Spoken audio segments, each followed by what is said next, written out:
সুপ্রভাত সুপ্রভাত সুপ্রভাত জীবন নদী ব্লগ থেকে আপনাদের সবাইকে সুপ্রভাত।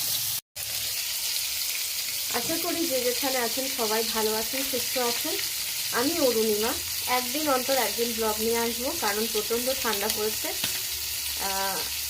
দেখতে থাকুন আজকে কি রান্না করছে।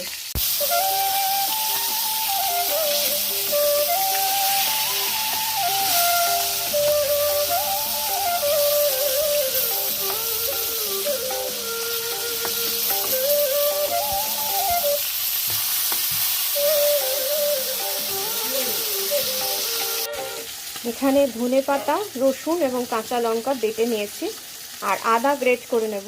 আজকে বানাচ্ছি আচারি মাছ।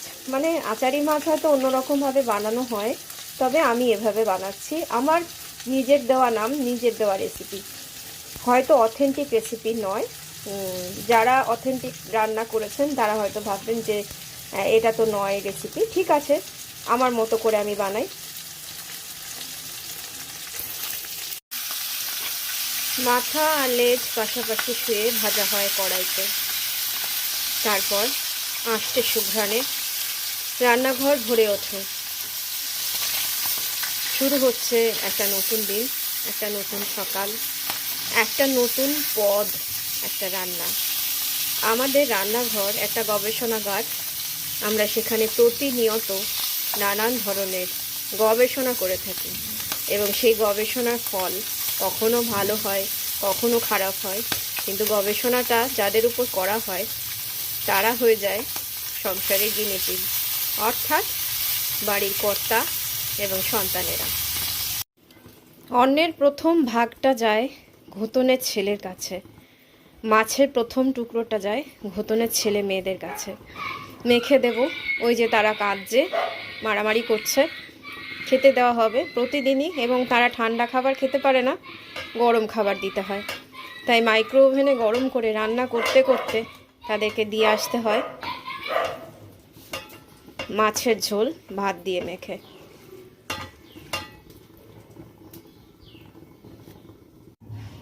দিয়ে দিচ্ছি গ্রেট করা আদা, শুকনো লঙ্কা, দিয়ে দিচ্ছি মেথি ফোড়ন।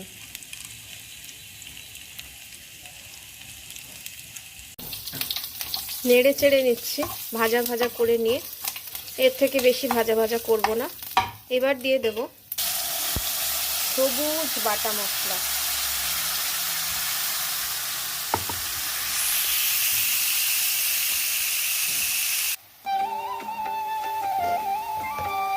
খুব সামান্য পরিমাণ ধনের গুঁড়ো দিয়ে দিচ্ছি। এর মধ্যে অন্য কিছু দেব না। একটু লেবু থাকলে ভালো হতো, একটু লেবু রস দিতাম। এটাকে মশলার কাঁচা গন্ধটা চলে যাওয়া পর্যন্ত কষাবো।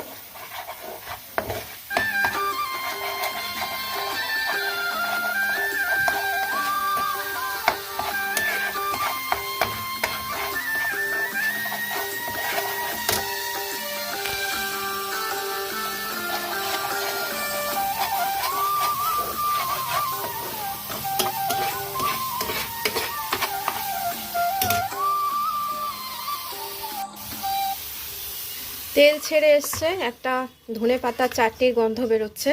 এবং এর মধ্যে আমি যখন মাছটা মেখেছিলাম তখন পরিমাণ মতো নুন দিয়েছিলাম, যাতে করে আমাদের বাড়িতে আমার মা যখন রান্না করতেন এভাবেই শিখিয়েছেন যে একবারে নুন দিয়ে দিয়ে মেখে নিলে আর ঝোলে নুন দিতে হয় না। আমি কিন্তু সেভাবেই রান্না করি, কারণ পাত্র ধোয়া জলটা দিয়ে দিয়ে নুনটা অ্যাডজাস্ট হয়ে যায় ঝোলের। তো জল দিয়ে দিলাম পর্যাপ্ত। এবার ফুটে যখন গায়ে মাখা মাখা হয়ে যাবে তখন আমি একটু লেবুর রস দিয়ে নামিয়ে সার্ভ করে দেব, মানে রেখে দেবো আর কি। এখন তো সার্ভ করা মানে নিজেকেই সার্ভ করা হবে। তো হতে থাক, আমি সেই অবসরে ঘোতনের বাচ্চাদের খেতে দিয়ে আসি। ওই যে টিংটিঙে মেয়েটা অপেক্ষা করছে। ও বড্ড দুর্বল, ওকে অন্যেরা খেতে দেয় না। তো সেই কারণে একটু আমাকে ঘেঁষে চলে, কারণ আমি আলাদা করে খেতে দেবো। মহাযজ্ঞ শুরু হয়েছে, সবাই খাচ্ছে।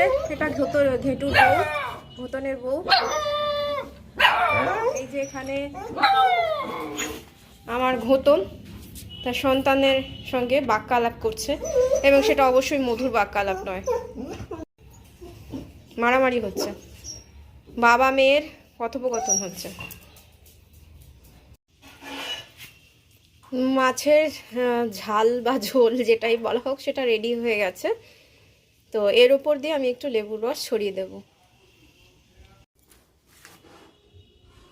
কিছু শব্দ এমনি এমনি থাক, কিছু ঘষ্টে যাওয়া, কিছু থ্যাঁতলানো শব্দ এমনি এমনি পড়ে থাক আমার রান্নাঘরের টেবিলে। তার একটা আলাদা সৌন্দর্য নিয়ে এসে ছড়িয়ে থাক আমার চলচ্চিত্র জুড়ে। কি হবে সাজিয়ে গুছিয়ে রাখা জীবন তুলে ধরে? একটু এলোমেলো থাক, একটু অগোছালো থাক, যেন মনে না হয় এ বাসগৃহ কোনো সরাইখানা, যেন মনে হয় এ আমার একান্ত আপনার জন। মুগ ডাল ভেজে তার সঙ্গে সবজি দিয়ে দিলে একটা অসাধারণ স্বাদ হয়। সব রকম শীতের সবজি দিলে তো আরোই হয়। আমার কাছে আজকে শুধু ফুলকপি আছে, একটু ফুলকপি আর একটু নতুন আলু দিয়ে আমি আজকে সবজি ডাল করব, ফুলকপির ডাল করব। তো ফুলকপির ডাল করতে গিয়ে আমি ডালটাকে ভেজে ভালো করে ধুয়ে নেব, কারণ ডালের মধ্যে প্রিজারভেশনের জন্য এক রকমের পাউডার মেশানো হয়, সেটা কিন্তু স্বাস্থ্যের পক্ষে খুব ক্ষতিকর। এটা খেয়াল রাখাটা আমাদের সকলের জরুরি, কারণ অনেকে ডাল, মুগ ডাল ভেজে সেটা ধোন না, সেটা ধুয়ে নেওয়াটা কিন্তু খুব জরুরি। এ হচ্ছে মেয়ে ক্যাপসিকাম, একে দিয়ে স্যালাড খাওয়া যায়। আর এই যে মেয়ে ক্যাপসিকামে 3টে ঝিক, 3টে আঙুল, আর ছেলে ক্যাপসিকামে 4টে আঙুল। সেটা একটু ঝাঁঝ বেশি, পুরুষ মানুষ ঝাঁঝ তো থাকবেই। সুতরাং সেই ছেলে ক্যাপসিকাম দিয়ে সাধারণত রান্না হয়, আর মেয়ে ক্যাপসিকাম দিয়ে সাধারণত স্যালাড খাওয়া হয়। আমি অত তর্কে বিতর্কে যাচ্ছি না, আমি ক্যাপসিকাম আর ফুলকপি কেটে নিচ্ছি, কারণ আমাকে ডালের দিতে হবে। অল্প পরিমাণ সবজি কেটে নিলাম, এবার এগুলো দিয়ে দেব ডালের মধ্যে। সেদ্ধ হতে থাক, ততক্ষণ আমি অন্য কাজ সেরে নিই।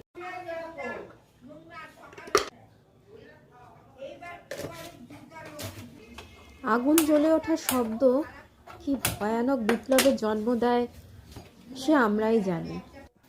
কড়াই ঘষতে যখন ফোড়ন জ্বলে, তখন তার শব্দ ভয়ানক বিপ্লবের আওয়াজ দেয়। যে বিপ্লব মাথার মধ্যে ফোটে টকবক করে গরম ডালের মতো, তাতে কাঁচা লঙ্কার সবুজ গন্ধটুকু লেগে থাকে দুপুরের খিদের ঝাঁঝ। তাকে মরতে দিও না, ও আমার সোনা মেয়ে। যখন যেখানে তুমি আছো, যেখান থেকে তুমি আমাকে দেখছো, এই বিপ্লবটুকুকে বাঁচিয়ে রেখো নিজের মনের মধ্যে। তোমার রান্নায় মিশে থাক সুগন্ধ।